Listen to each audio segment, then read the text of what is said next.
കൊടിമര നിർമ്മാണത്തിന് മലയാള സിനിമാ മേഖലയിൽ നിന്ന് സംഭാവന നൽകിയവരുടെ വിവരങ്ങൾ പുറത്ത്. കേന്ദ്രമന്ത്രിയും നടനുമായ സുരേഷ് ഗോപി മുതൽ രഞ്ജി പണിക്കരും ഷാജി കൈലാസും അടക്കമുള്ളവർ സ്വർണം നൽകി. കൊടിമരത്തിന് സ്വർണം പൂശുന്ന ചടങ്ങിൽ സിനിമാ മേഖലയിലുള്ളവർ പങ്കെടുക്കുന്ന ദൃശ്യങ്ങൾ റിപ്പോർട്ടർ പുറത്തുവിട്ടു.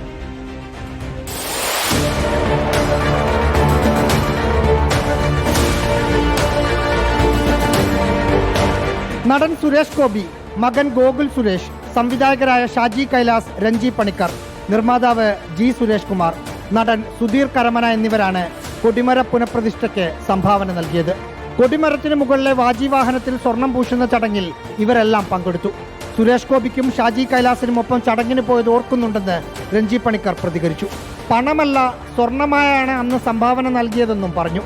സംഭാവന നൽകിയിട്ടുണ്ടെന്ന് ജി സുരേഷ് കുമാറും റിപ്പോർട്ടറിനോട് സ്ഥിരീകരിച്ചു.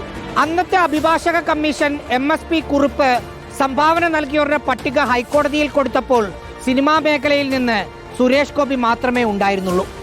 മറ്റുള്ളവർ തട്ടിപ്പിനിരയായോ എന്നത് വിജിലൻസ് അന്വേഷണത്തിലൂടെ മാത്രമേ വ്യക്തമാകൂ.